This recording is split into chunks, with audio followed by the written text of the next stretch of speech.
Hello කොහොමද හැමෝම හොඳින් ඇති කියලා හිතන මං ආයෙත් වීඩියෝ දාන්න ඕනි කියලා හිතුවා. මං අන්තිම වීඩියෝ එක දාලා දැන් අවුරුදු එකහමාරක් විතර වෙනවා.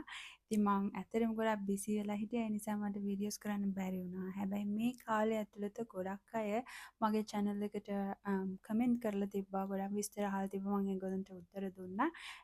ඉතින් මං හිතුවා දැන් ආයෙත් විස්තර ඔයගොල්ලන්ට දෙන්න පටන් ගන්න ඕනි කියලා. මොකද ගොඩක් අය විස්තර අහන නිසා සහ විස්තර දැනගන්න ක්‍රමයක් නැති හින්දා. ඉතින් ආයෙත් මම වීඩියෝස් අප්ලෝඩ් කරන්න පටන් ගන්නවා. අද මම කතා කරන්නේ ඒජ් කෙයා නර්සින් ගැන. මොකද පහුගිය අවුරුදු දෙක ඇතුළත මම ඒජ් කෙයා නර්සින් තමයි කරේ.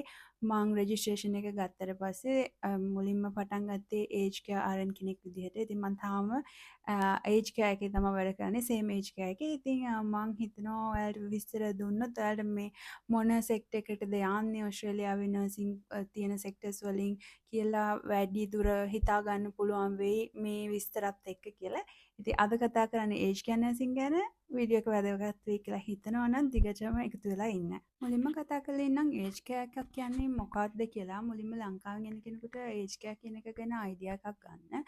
එතකොට ලංකාවේදී අපි දන්න මේ එල්ඩර්ස්ලව ගිහින් තියෙන අර එල්ඩර් සෙන්ටර් එකක් වගේ නෙමෙයි. මෙහි ඒජ් කෙයා කියන්නේ ඒගොල්ලෝ කැමැත්තෙන් ගන්න පොසිටිව්ලි ගන්න සර්විස් එකක්. ඉතින් වයසට යනකොට එල්ඩර් කමියුනිටි එකට ලැබෙන බෙනිෆිට් එකක් විදිහට තමයි මේ ඒජ් කෙයා කියන එක සලකන්නේ. එතකොට මුළු ඒ කියන්නේ යාළුගේ ජීවිත කාලෙම වැඩ කරලා ඊට පස්සේ යාළුවට සැන්දෑ සමයේ ජීවිතේ අන්තිම කාලේ ගත කරන්න හොඳට ගත කරන්න රජයෙන් ලබා දෙන බෙනිෆිට් එකක් විදිහට තමයි සලකන්නේ. ඒකට මුළු දැන් තමන්ගේ දරුවෝ වැඩ කරන කමියුනිටි එකේ නම් ඉන්නේ. ඒකට එයාලට අම්මා තාත්තා බලා ගන්න හොඳට එයාලව තියන්න අමාරුයි කියලා තේරෙනවා නම් සහ මේ වයසට යනකොට එයාලට තමන්ගේ දේවල් තනියම කරගෙන ගෙදර තනියම ඉන්න බැරි අවස්ථාවක් එනවා. අන්න ඒ අවස්ථාවේදී එයාලට රජයෙන් ඉල්ලන්න පුළුවන් ඇවිල්ලා ඇසස් කරලා මට මේ බෙනිෆිට් එක දෙන්න කියලා. එතකොට අර ඒ අදාළ උපරිම සර්විස් එක ඒජ් කෙයා එකෙන් දෙන්න ඕන විදිහට මෙහි ඒජ් කෙයා කොමිෂන් එකෙන් ඒජ් කෙයා හැම එකක්ම රෙගියුලේට් කරනවා. ඒගොල්ලෝ ඇවිල්ලා බලනවා ඒ අදාළ තත්ත්වය මේ ඒජ් කෙයා වල තියනවද කියලා. ඉතින් අර මෙහි ඉන්න සිටිසන්ලට ලැබෙන ලොකු බෙනිෆිට් එකක් තමයි ඒක. එතකොට අර ලංකාවේ වගේ අම්මා තාත්තා බලාගන්න නැතුව අම්මලාව ගිහිල්ලා මේ එල්ඩර්ස්ලා ඉන්න තැනකට දානවා වගේ එකක් නෙවෙයි මෙහි ඒජ් කෙයා කියලා කියන්නේ. ඒක තමන් කැමැත්තෙන් ගොඩක් අය කියන්නේ වයසක අය එන්න අකමැත්තෙන් ඉන්න අය ඉන්න පුළුවන්. නමුත් ෆැමිලි එක ඇවිල්ලා ඒගොල්ලෝ බලලා ෆැමිලි එකත් එක්ක ඩිස්කස් කරලා රජෙන් ගෙවලා ඒගොල්ලොන්ව මේ ඒජ් කෙයාස් වල හොඳට යාළගේ අන්තිම කාලේ හොඳට මේ හෙල්ත් ඉෂුස් නැතුව ඒවට අදාළ ප්‍රතිකාර කරලා ඒගොල්ලන්ට ජීවිතේ ගෙවන්න වෙනම ප්ලේස් එකක් හදලා තිනවා. ඒවා ඇත්තටම මෙහි තියෙන ඒවා හොටෙල්ස් වගේ ගොඩක් ඒජ් කෙයා හරිම ලස්සනට ප්ලෑන් කරලා හරිම ලස්සනට ක්ලීනින් අතින් ඊට පස්සේ මූවිස් තියටර්ස් තියෙනවා ඩයිනින් ඒරියාස් තියෙනවා හොටෙල්ස් වගේම තමයි. ඉතින් ඒ වගේ ගොඩක් බෙනිෆිට්ස් තියෙන විදිහට එයාලා අන්තිම කාලේ හොඳට ගත කරන්න වයසක අයට හදලා තියෙන තැනක් තමයි මේ ඒජ් කෙයා එකක් කියලා කියන්නේ. ගොඩක් වෙලාවට ඒක සාමාන්‍යයෙන් ලොකු ෆැසිලිටි එකක්. ඒකේ සාමාන්‍යයෙන් රූම්ස් 200ක් 300ක් වගේ තියෙන ඒ වගේ ලොකු ෆැසිලිටිස් තියෙන ඒවාස් තියෙනවා. හැබැයි මේ හැම එකම ඉන්ක්ලූඩ් වෙන්න ඕන ඒවා කමිෂන් එකෙන් කියලා තිනවා මෙන්න මේ දේවල් තියෙන්න ඕන කියලා. ඒ වගේ ලස්සනට ඩිසයින් කරපු එකක් තමයි ඒජ් කෙයා එකක් කියලා කියන්නේ. ඒතර හැමෝටම මේකට ඇතුළත් වෙන්නත් බෑ. එක එක්කෙනාට ලැබෙන පැකේජස් වෙනස්. එතකොට තමන් වැඩ කරලා තියෙන අනුව රජයෙන් ගෙවනවා කොටසක්. ඒ වගේම ෆැමිලි එකෙන් ඉතුරු කොටස ගෙවනවා. අන්න ඒ වගේ එකක් තමයි ඒජ් කෙයා එක කියලා කියන්නේ. එතකොට එයාලට හැම බෙනිෆිට් එකක්ම ඒජ් කෙයා එකෙන් ලැබෙනවා. මුළු ජීවිත කාලෙම ගෙදරක ජීවත් වෙලා ඉඳලා ඊට පස්සේ යාළුව ඇසස් කරලා මේ වගේ තැනකට ඔයාව ගැලපෙනවා කියලා යාළුවට ගිහිල්ලා රවුන්ඩ්ස් ගිහිල්ලා බලන්න පුළුවන් මේකට මං කැමතිද මේකේ ඉන්න කියලා. එතකොට අර මේගොල්ලෝ එනවා විසිට්ස් එනවා ඊට පස්සේ ඇවිල්ලා බලනවා මේ ඒජ් කෙයා එකට මං කැමතිද කියලා. තියෙන තැන අනුව සර්විසස් අනුව ඒගොල්ලෝ සිලෙක්ට් කරගන්නවා කොයි ඒජ් කෙයා එකටද යන්නේ කියලා. ඉතින් මේ හැම සර්විස් එකක්ම මේ ඒජ් කෙයා කොමිෂන් එකෙන් රෙගියුලේට් කරනවා. එතකොට මේ ඒජ් කෙයා වල ප්‍රධාන වශයෙන් RN තමයි මූලිකවම ක්ලිනිකල් පැත්ත බලන්නේ. විසිටින් ඩොක්ටර් කෙනෙක් ඉන්නවා. නමුත් RN කෙනෙකුට ඉන්ඩිපෙන්ඩන්ට්ලි වැඩ කරන්න පුළුවන් හොඳ සෙක්ටර් එකක් තමයි ඒජ් කෙයා කියලා කියන්නේ. ඒතර කවුරු හරි කෙනෙක් ඒජ් කෙයා එකක වැඩ කරන්න සිලෙක්ට් කරගත්තොත් එයාට පුළුවන් එයාගේ නර්සිං දියුණු කරගන්න ඇස් අ ලීඩර්. නායකයෙක් විදිහට එතන වැඩ කරන්න. මොකද හැම එකක්ම රෙගියුලේට් කරන්නේ RN කෙනෙක් අතින්. ඉතින් ඔන්න ඔය වගේ එකක් තමයි ඒජ් කෙයා කියලා කියන්නේ ඕස්ට්‍රේලියාවේ. හොඳ බෙනිෆිට්ස් තියෙන හොඳ ගෞරවයක් ලැබෙන ජොබ් එකක් ඇතුළු නර්ස් කෙනෙකුට තෝරගන්නවා නම් ඒජ් කෙයා නර්සින් කියලා කියන්නේ. ඒකෙදී බලාපොරොත්තු වෙන දේවල් කීපයක් තියෙනවා අනිත් සෙක්ටර්ස් වලට වඩා වෙනස්. මම ඒ ගැන කතා කරන්නම්. එතකොට ඒජ් කෙයා එක වැඩ කරන්න RN කෙනෙක් බලාපොරොත්තුවෙන් ඉන්නවා නම් මට කියන්න තියෙන එක හොඳ සිලෙක්ෂන් එකක්. ඔයාට ගොඩක් දේවල් ඔයාට ඕන විදිහට ෂිෆ්ට්ස් ඉල්ලගන්න එහෙම පුළුවන් වෙනවා මේ ඒජ් කෙයා RN කෙනෙක් විදිහට පටන් ගත්තොත්. ෂිෆ්ට්ස් ගැන කතා කරොත් සාමාන්‍ය ෂිෆ්ට්ස් තුනක් තියෙනවා. මෝර්නිං PM සහ නයිට් කියලා. මෝර්නිං පටන් ගන්නේ 7 ඉඳලා 2:00 වෙනකම්. 2:00 ඉඳලා 9:00 වෙනකම් PM ෂිෆ්ට් එකත් නයිට් ෂිෆ්ට් එක 9:00 ඉඳන් 7 වෙනකම්. ගොඩක් තැන්වල එහෙමයි. සමහර විට පොඩ්ඩක් එහෙට මෙහෙට වෙනස් වෙන්න පුළුවන්. හැබැයි ෂිෆ්ට් එක ওই විදිහට තමයි යන්නේ. එතකොට ඔයාගේ අවైలබිලිටි ඔයා දෙන්න ඕනේ RN කෙනෙක් විදිහට පටන් ගන්නකොට මොන ෂිෆ්ට් ඔයා කරන්න කියලා. ඒ අවైలබිලිටි අනුව තමයි ඔයාගේ රොස්ටර් එක හදන්නේ. RN ළම තමයි හදන්නේ. එතකොට මං කියන්නම් කොහොමද ඒජ් කෙයා එක වැඩ කරන අයගේ ෂිෆ්ට්ස් එහෙම වෙන් වෙන්නේ කියලා. නමුත් මූලිකවම ওই ෂිෆ්ට්ස් තුන තමයි තියෙන්නේ. තව වෙනස් ෂිෆ්ට්ස් ඒ කියන්නේ ක්වොලිටි ෂිෆ්ට්ස් තියෙන්න පුළුවන්, වෙන වුන්ඩ් කෙයා ෂිෆ්ට්ස් එහෙම එකේ තියෙන්න පුළුවන්. නමුත් බේසික්ම ඔය AM PM නයිට් ෂිෆ්ට්ස් තමයි තියෙන්නේ. දැන් මගේ අවైలබිලිටි දෙනකොට මං කිව්වා මට පුළුවන් මෝර්නිං විතරයි කියලා. ඒතර ඒගොල්ලෝ මාව මෝර්නිං විතරයි දාන්නේ. ඔයාලට පුළුවන් සිලෙක්ට් කරගන්න මන්ඩේ ආෆ්ටර්නූන් සහ එහෙම කියලා වගේ අවైలබිලිටි එක ඔයාට දෙන්න පුළුවන්. ඒතර ඒ අදාළ ෂිෆ්ට්ස් තමයි ඔයාට ලැබෙන්නේ. ඉතින් අන්න ඒ බෙනිෆිට් එක තියෙනවා ඒජ් කෙයා වල වැඩ කරනකොට. ඉතින් ෂිෆ්ට් වයිස් ගත්තොත් ඔක තමයි වෙනස. අනිත් තියෙන දැන් අපි හිතමු හොස්පිටල් එකක වැඩ කරනවා කියලා. එතකොට ඔයාගේ අවైలබිලිටි එක ඔයාට දෙන්න පුළුවන්. නමුත් ගොඩක් ඒවාට ඒගොල්ලෝ ඔයාට ආයෙ එන්න කියලා කිව්වොත් ඒකට ඔයාට යන්න වෙනවමයි. නමුත් ඒජ් කෙයා වල එහෙම නැහැ. ඔයාට අදාළ ෂිෆ්ට් එක තමයි ඔයාට කරන්න තියෙන්නේ. එහෙම බැලුවොත් ෆ්ලෙක්සිබිලිටි එක අතින් ඒජ් කෙයා RN කෙනෙකුට බෙනිෆිට් එකක් හම්බ වෙනවා. එහෙම ඔයාට සිලෙක්ට් කරගන්න පුළුවන් කවද්ද මම වැඩ කරන්නේ. දවස් කීයද? සතියකට දවස් 3යිද 4යිද කියලා ඔයාටම සිලෙක්ට් කරගන්න. හොලිඩේස් වල සහ වීකෙන්ඩ්ස් වල වැඩ කරන්නත් පුළුවන්. එතකොට ඒකේ පේ එක වැඩි අනිත් දවස් වලට වඩා. ඒ වගේම AM ෂිෆ්ට් එකට වඩා PM එකේ සහ නයිට් එකේ හම්බ වෙනවා ලෝඩින් එකක්. එතකොට ඒ වගේම ඔය අතරට ඉන්චාර්ජ් ෂිෆ්ට් වගේ ඒවත් හම්බ වෙනවා. ඔයා කොච්චර කල් වැඩ කරලා තියෙනවද කියන එක මත. ඉතින් ඒ විදිහට තමයි ෂිෆ්ට්ස් ඇලොකේෂන්ස් වැටෙන්නේ. මං කතා කරන්නම් ඒජ් කෙයා RN කෙනෙක් විදිහට පටන් ගන්න එකේ තියෙන ඇඩ්වාන්ටේජස්. මුලින්ම පළවෙනි එක තමයි පේ එක. වැඩිපුරම ගෙවන්නේ සාමාන්‍යයෙන් හොස්පිටල් වල නම් ඇනස්තෙටික් නර්සස්ලට, සයිකියාට්‍රික් නර්සස්ලට වගේ. එහෙම ගත්තොත් දෙවෙනියට වැඩිම ගෙවන්නේ ඒජ් කෙයා RNට. හොස්පිටල් එකේ ඊළඟට GP ප්‍රැක්ටිස් වගේ නම් ඊටත් අඩුවෙන් තමයි ගෙවන්නේ. ඒතර පේ එක සාමාන්‍යයෙන් දෙවෙනියට වගේ වැඩියෙන් තියෙන්නේ ඒජ් කෙයා RN කෙනෙකුගේ. ඒ නිසා පේ එක මම හිතනවා බෙනිෆිට් එකක්, ඒක ඇඩ්වාන්ටේජ් එකක් කියලා. ඒ වගේම අර ෂිෆ්ට් සිලෙක්ෂන් එකේ ඔයාට ගොඩක් ඔයාට ඕනි විදිහට ෆ්ලෙක්සිබිලිටි තියෙනවා ඒක චේන්ජ් කරගන්න. වර්ක්ලෝඩ් එක ගත්තොත් ගොඩක්ම පේපර් වර්ක් තියෙනවා. එයාට ඩොකියුමන්ටේෂන් ගොඩක් තියෙනවා වැඩිපුර.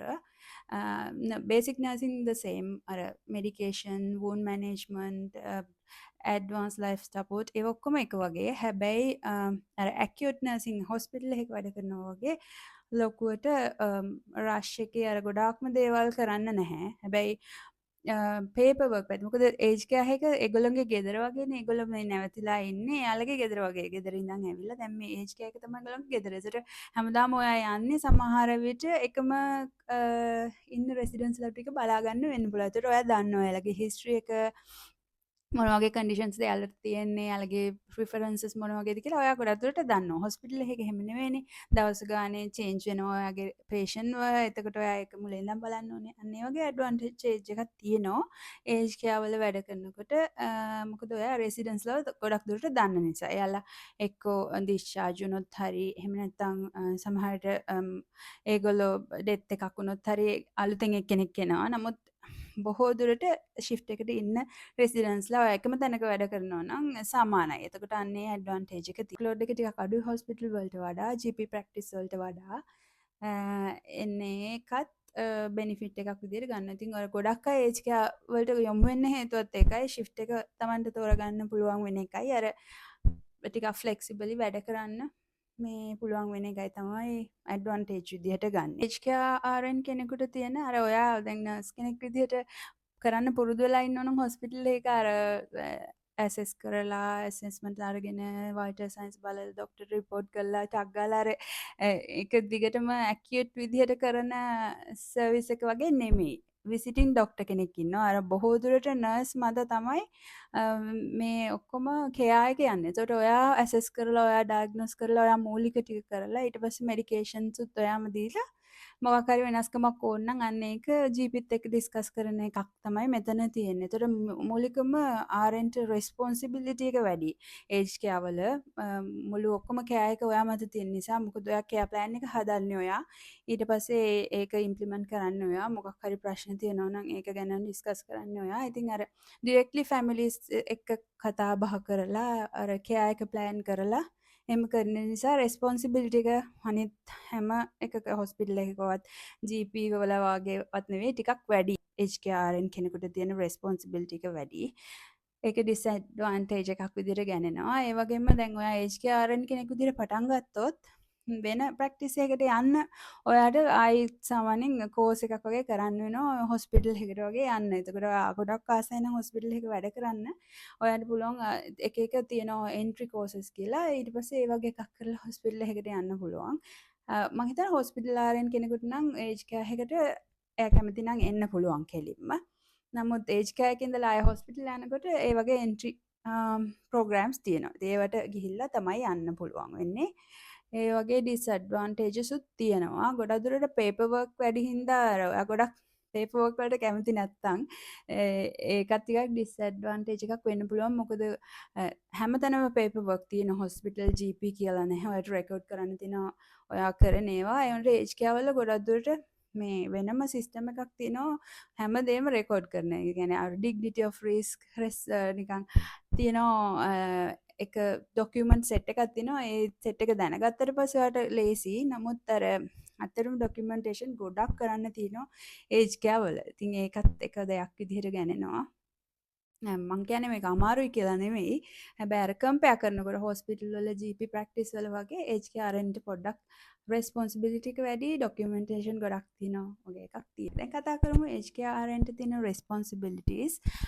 අනිත් RNලට වගේම තමයි මෙඩිකේෂන් ගත්තොත් ගොඩක් වෙලාවට මෙඩිකේෂන් ෆාමසි එකෙන් ප්‍රීපැක් සැෂෙස් විදිහට එවනවා සහ ලූස් පැක් තියෙනවා සමහර ෆැමිලි වලින් ගෙනල්ලා දෙන. ඒතකොට ඔයාට මෙඩිකේෂන් ගොඩක් දුරට මේවා ඔක්කොම කම්පියුටරයිස් කරලා ඩිජිටලි තමයි ඔයාට ඇසස් කරන්න තියෙන්නේ. ඒ කියන්නේ මෙඩිකේෂන් chart එක කම්පියුටර් එකෙන් බලලා තමයි මෙඩිකේෂන්ස් එහෙම දෙන්න තියෙන්නේ.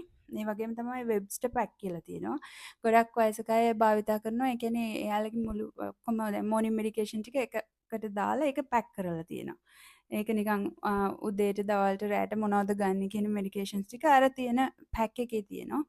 මේ වෙබ්ස්ටර් පැක් පාවිච්චි කරන අයත් ඉන්නවා. ඒතර ඔයාට මෙඩිකේෂන් ඔක්කොම ડોක්ටර් ප්‍රෙස්ක්‍රයිබ් කරලා තියෙන්න ඕනේ. chart එකක් තියෙන්න ඕනේ. ඊට පස්සේ ඒක ෆාමසි එකට යවලා ඒක අප්ඩේට් කරනවා. මේක තමයි මගේ මෙඩිකේෂන් කියලා. ඒතර ඔයාට ඒක බලලා චෙක් කරන්න ඕනේ. චෙක් කරලා එහෙම දෙන්න තියෙනවා. ඊට පස්සේ මෙඩිකේෂන් ගත්තොත් ප්‍රධානම දේ මූලික රෙස්පොන්සිබිලිටි එකක් තියෙනවා මේ DD මෙඩිකේෂන් S8 මෙඩිකේෂන් කියන ඒවා. ඒ කියන්නේ මේවා රෙගියුලේටරි මෙඩිකේෂන්. ඒවා අන්ඩර් ලොක් ඇන්ඩ් කී තියෙන්න ඕනේ සේෆ් එකක. ඊට පස්සේ RNලා දෙන්නෙක් චෙක් කරලා තමයි ඒවා ගන්න පුළුවන් සහ පේෂන්ට් දෙන්න පුළුවන්. රෙසිඩන්ට් දෙන්න පුළුවන්. ඉතින් ගොඩක් DD මෙඩිකේෂන් යූස් කරනවා ඒජ් කෙයා වල. ඒක ලොකු රෙස්පොන්සිබිලිටි එකක්. ඉතින් මේව මිස් වෙන්න බෑ. එහෙම වුණොත් ඒක මෙඩිකේෂන් ඉන්සිඩන්ට් එකක් විදිහට ගන්නෙ. ඉතින් ඒක ඔයාගේ රෙජිස්ට්‍රේෂන් එකට පවා බලපාන්න පුළුවන්. ඉතින් අන්න ඒක මෙඩිකේෂන් වල තියෙනවා. ඉතින් ඔයා ට්‍රොලි එක අරන් ගිහලා ඔයාගේ අදාළ මේ ඉන්න රෙසිඩන්ස්ලා ටිකට ඔයාගේ මෙඩිකේෂන්ස් දෙන්න තියෙන්නේ. එතකොට එයාලගේ සොලෝවින් ඒ වගේම රිස්ක් ෆැක්ටර්ස් ඒවා බලන්න තියෙනවා. ඉතින් මෙඩිකේෂන් අර ගොඩක් දුරට ඔයා එකම කට්ටියක් වගේ කරන නිසා හොස්පිටල් එකේ වගේ ලොකු වේරියේෂන්ස් නැහැ. සේම් මෙඩිකේෂන්ස් වගේ හැමෝටම තියෙන. එතකොට ඔයා සෑහෙන කාලයක් සමන ඒජ් කෙයාක වැඩ කරොත් ඔයාලට හොඳ අයිඩියා එකක් ගන්න පුළුවන් මොන වගේ මෙඩිකේෂන්ස් සාමාන්‍යයෙන් යූස් වෙන්නේ කියලා. හැබැයි හැම වෙලාවෙම සේෆ් RN කෙනෙක් විදිහට චෙක් කරලා එරර්ස් මිනිමයිස් කරලා මේ මෙඩිකේෂන් මැනේජ් කරගන්න ඔයාලට පුළුවන් වෙන්න ඕනේ. ඊට පස්සේ IV මෙඩිකේෂන් ඒජ් කෙයා වල එක එක පොලිසිස් තියෙනවා. නමුත් ගොඩක් ඒජ් කෙයා වල IV මෙඩිකේෂන්ස් දෙන්නේ නැහැ. හොස්පිටල් එකට ගිහින් තමයි IV ඇන්ටිබයොටික් වගේ ගන්න. ඒතර අපි ට්‍රාන්ස්ෆර් කරන්න ඕනේ. ඒ වගේ වෙලාවක. හැබැයි සබ්කට් දෙනවා. සබ්කට් මෙඩිකේෂන් තියෙනවා ඉන්සියුලින් දෙන්න පුළුවන්. සහ ඔය අනිත් end of life care medication morphine වගේ ඒවා අපි සබ්කියුටේනියස් තමයි දෙන්නේ. එතකොට IM සහ සබ්කියුටේනියස් ඉන්ජෙක්ෂන් තියෙනවා IV හොස්පිටල් එකේ තමයි දෙන්නේ. ඉතින් ওই වගේ තමයි මෙඩිකේෂන් මැනේජ්මන්ට් එක යන්නේ. ඒ වගේම වූන්ඩ් කෙයා ගත්තොත් වූන්ඩ් කෙයා වල RN තමයි කෙයා එක ප්ලෑන් කරන්නේ එතනදිත්. එතකොට ඔයා දැක්කොත් ස්කින් ටෙයර් එකක් හරි මොකක් හරි අලුත් වූන්ඩ් එකක් තියෙනවා. එතකොට රිපෝට් කරන්න ඕනේ. එතකොට ඉන්සිඩන්ට් රිපෝට් සහ වූන්ඩ් chart එක ඔයා තමයි හදන්නේ. ඊට පස්සේ ඒකට දාන මොකද්ද සිලෙක්ෂන් එක ඔයා යූස් කරන ඩ්‍රෙසින් එක කියලාත් ඔයා එතෙන්දී මෙන්ෂන් කරනවා එක. දැන් මම නම් RN මම නම් මුලින්ම අයිඩෙන්ටිෆයි කරගන්නේ ස්කින් ටෙයර් එකක්. එතකොට මම තමයි මුලින්ම තීරණය කරන්නේ මේකට දාන ඩ්‍රෙසින් එක මොකද්ද කියලා. ඊට පස්සේ GP රිවිව් කරන්න ඕනේ ඒක. ඊට පස්සේ චේන්ජස් තියෙනවා නම් කරනවා. ඒ වගේම ක්‍රොනික් වූන්ඩ්ස් මොන හරි තියෙනවා නම් ඒව වූන්ඩ් කන්සල්ටන්ට් කෙනෙකුට ඔයා රිෆර් කරන්න ඕනේ. RN තමයි ඒකත් රිෆර් කරන්නේ. ඊට පස්සේ වූන්ඩ් කන්සල්ටන්ට් ඇවිල්ලා බලලා එයාගේ ඔපිනියන් එක දෙනවා මේ විදිහට වෙනස් කරන්න කියලා. ඒ විදිහ මැනේජ් කරන ක්‍රොනික් වූන්ඩ්ස් ලයික් මැනේජ් කරන්න බැරි වූන්ඩ්ස් වගේ ඒවා තියෙනවා. ඉතින් එහෙම ඒක තමයි වූන්ඩ් මැනේජ්මන්ට් එකේ යන්නේ. කොන්ස්ටිපේෂන් මැනේජ්මන්ට් වෙනම මෙඩිකේෂන් තියෙනවද වයසක අයට තියෙන කන්ඩිෂන් සාමාන්‍යයෙන් ගොඩක් බරපතල වෙන්න පුළුවන් තරුණ අයට වඩා. දැන් කොන්ස්ටිපේෂන් කියන්නේ වයසක අයට තියෙන ගොඩක් බරපතල දෙයක්. එයාලගේ බවල්ස් හරියට ඕපන් වෙන්නේ නැත්නම් ඒවට වෙනම මැනේජ්මන්ට් තියෙනවා. ඊට පස්සේ ඩයබටිස් මැනේජ්මන්ට් ඔය වගේ අර ක්‍රොනික් ඩිසීස් කන්ඩිෂන්ස් මැනේජ්මන්ට් එකක් ඒජ් කෙයාරෙන් කෙනෙකුට මූලිකවම රෙස්පොන්සිබිලිටි එක විදිහට එනවා. ඒ වගේම ඒජ් කෙයා වල ප්‍රධාන රෙස්පොන්සිබිලිටි එකක් තමයි පේන් මැනේජ්මන්ට් එක. පේන් එක මැනේජ් කරන එක සමහර අයට ක්‍රොනික් පේන්ස් තියෙනවා, බැක් පේන්ස් එක එක ලෙඩ නිසා එයාට මෙඩිකේෂන් පැචස් වගේ දේවල් යනවා. ඒ වගේම සමහර අයට ෆෝල්ස් ගැන ඒගොල්ලෝ වැටිලා ඒ අදාළ ඉන්සිඩන්ට් එකෙන් පස්සේ එන පේන්ස් තියෙනවා. ඒවා මැනේජ් කරන්න තියෙනවා. ඉතින් පේන් මැනේජ්මන්ට් එක කියන්නේ ප්‍රධාන දෙයක් ඒජ් කෙයා වල. ඒ වගේම තමයි ෆෝල්ස්. වයසක අයට තියෙන ප්‍රධානම ඉෂුව එකක් තමයි යාලා වැටුනොත් ඒකෙන් එයාලගේ ඉන්ජර් වෙන්න පුළුවන් සහ ඩෙත් එකක් පවා වෙන්න පුළුවන්. ඉතින් ඒ නිසා ඒජ් කෙයා වල ෆෝල්ස් කියන එක ප්‍රධානම දෙයක් විදිහට ගන්නවා. එතකොට ඒක වෙනම මැනේජ් කරන විදිහක් තියෙනවා. හැම එකකටම ඔයාලට ෆ්ලෝ chart එකක් ඔයා වැඩ කරන ability එකෙන් දෙන්න ඕනේ. මොකද්ද මේ වෙලාවේදී කරන්නේ step by step. එතකොට මේ හැම එකක්ම ඔයා policy එක follow කරන්න. එතකොට gap එකක් හිටින්නේ නැහැ. ඔයාට ප්‍රශ්නයක් වෙන්නේ නැහැ. ඔයා policy එක follow කරනවා නම්. ඒ වගේම ප්‍රධාන දෙයක් තමයි end of life care කියන්නේ. දැන් මෙතන ඉන්නේ වයසක අයනේ. එතකොට එයාලගේ death එක plan කරන එක. suffer free death එකක් ප්ලෑන් කරන එක තමයි මේක මුලින්ම යාලා ඇඩ්මිට් වෙනකොටම කතා කරනවා. ගොඩක් අය ඒ ගැන කතා කරනවා. සහ හදිසියක් වුණොත් අපි මොකද්ද කරන්න ඕනේ? මෙයාව රිසස්ට්‍රෙක්ට් කරනවද? CPR දීලා හොස්පිටල් යවනවද? එහෙම නැත්නම් මෙයාට ඕනි කම්ෆර්ට් කෙයා එකක්ද මුකුත් කරන්න? ඒ කියන්නේ මේ කම්ෆර්ට් කෙයා විතරක් ඒ කියන්නේ ට්‍රාන්ස්ෆර් කරන්නේ නැතුව මෙතනම මැනේජ් කරනවද කියලා මුලින්ම අහනවා. ඉතින් ඔන්න ඔය වගේ රෙස්පොන්සිබිලිටිස් ගොඩක් තියෙනවා. ඔය අතර ඩොකියුමන්ටේෂන් ගොඩක් තියෙනවා ඒජ් කෙයාරන්ලට.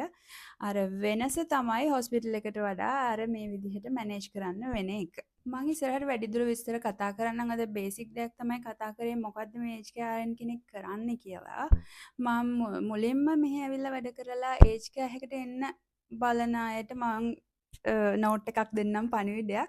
ගොඩක් වෙලාවට බඩි ෂිෆ්ට්ස් දැන් අලුතෙන් එන අය පුරුදු කරනකොට මුලින් යාලා බඩි ෂිෆ්ට් 5ක් විතර හම්බෙනවා. ඒකට විතරයි එන්නේ සමහර අය.